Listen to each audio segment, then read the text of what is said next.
Hi everyone, my name is Allison Johnson Green, and this is my professional dispositions video. Throughout the video, I'll be discussing the role of the special education teacher, what I feel my strengths and weaknesses are, as well as talking about personal biases. So the first question I'm going to talk about is, what is the special education teacher's role in supporting learning, improving planning and practice, upholding professional expectations and ethics, and collaboratively advancing the profession? I'm going to first focus on supporting learning. Special education teachers have just as much, if not more, of a role when it comes to supportive learning.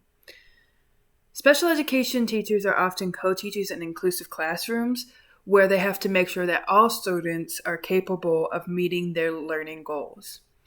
This is especially true for students with disabilities who need accommodations and or modifications in the classroom. The next topic I'm going to focus on is in regards to improving the class. Special education teachers have an outside point of view that can assist in teaching styles as well as different learning styles. So special education teachers are capable of assessing the students on a different level than the general education teacher, and that can help improve the classroom. On the topic of planning and practice, special education teachers' role in regards to planning and practice would be the same as general education teachers. While a special education teacher may not write a lesson plan, they write out goals, accommodations, and also think of assistive technology needed for each lesson plan to ensure that students with disabilities are given all the tools necessary in order to progress in their academic career. In regards to upholding professional expectations and ethics, a special education teacher, like all teachers, is there to ensure that both teachers and students are being treated fairly with dignity and respect. The special education teachers specifically make sure that students with disabilities understand their rights and accommodations and how to self-advocate. When it comes to talking about collaboratively advancing the profession, special education teachers should work alongside general education teachers to ensure that all students' needs are being met to provide the best education for each student.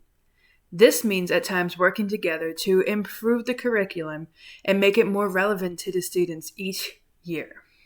Overall, the role of a special education teacher when it comes to everything is working together with the general education teachers to ensure that each student is capable of learning, because each student is capable of learning.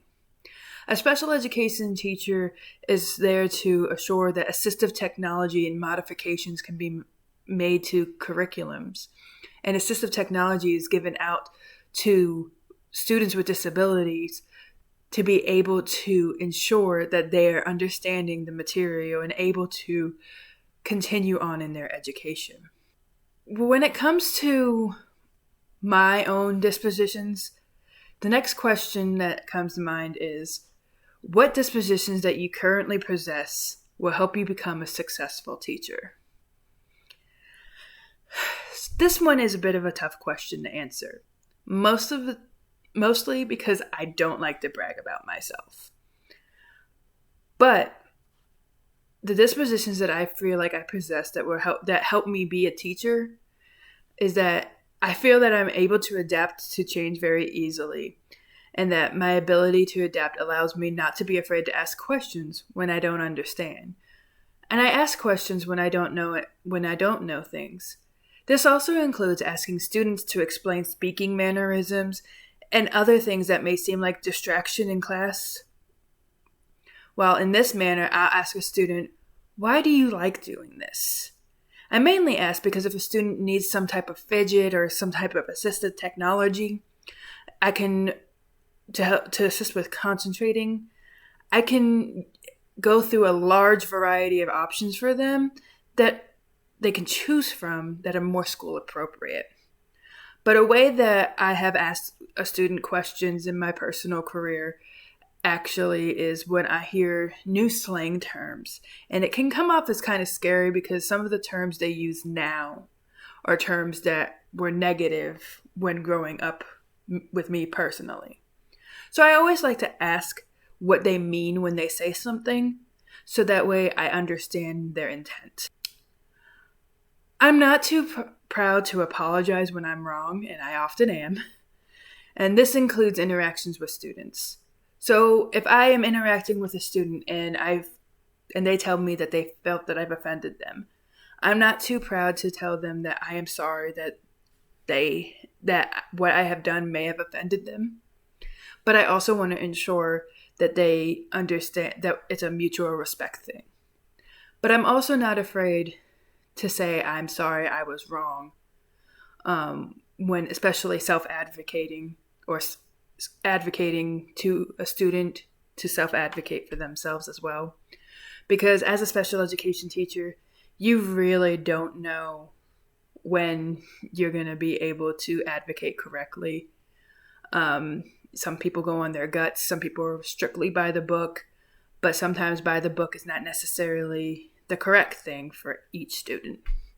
So it's finding that thin line that sometimes you have to apologize.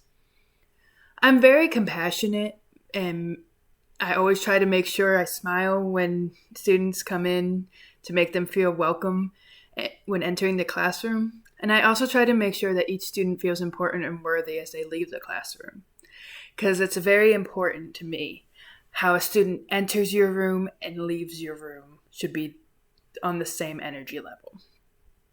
So whenever they come in, I say, welcome to class. And when they leave, I say, have a great day. Remember, you're important.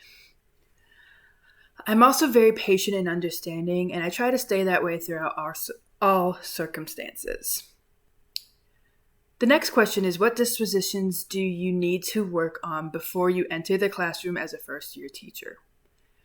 I am a first-year teacher already, but I think things that I need to work on are being more strict in the manner of speaking of classroom management. While I feel the students respect me, I need to work on the actual management of the classroom so that we can make sure that we're getting curriculum in. Time management is something I also struggle with when it comes to driving. When it comes to driving work, I drive an hour away. I also sometimes struggle to get in on time. However, I am more than willing to make up for it after school. Professionalism in writing IEPs is something I struggle with because although I am experienced in working with mental health, I sometimes still struggle with writing in a professional manner. Writing lesson plans. Although as a special education teacher and co-teacher, I do not make these lesson plans myself, it's still something I foresee as a potential problem that I can learn from my general education teachers. What effect could personal biases have on the expectations that teachers have for their students? Personal biases can lead to less effective teaching as they expect students to be capable to learn something that they may not be ready for. And instead of judging a student for their own merit, biases judge people on their disability and deem students unable to learn. A lot of times, because of personal bias, a teacher will give up on a student and pass them along so that the student can be the next person problem. For the final question, it's how could these biases affect the relationships with students and their families? If a teacher has a personal bias, then this affects the relationship between students and the teacher because the student will feel they are unable to appease the teacher and end up not fully understanding or trying in the classroom to avoid confrontation. This then creates an issue when trying to create relationships with the family as well, since the teacher may have a bias on how to raise a student and then expect that from families. When this expectation is not met by a family, the teacher may say, "Oh, that family does not care," or "Now I see why the student is doing so bad." These kind of personal biases can make building relationships very difficult. Overall, building relationships is a very important part of being a teacher, so it's important that you know how to do it correctly. Thank you for watching this video. I hope it was informative, and I hope you all have a wonderful day.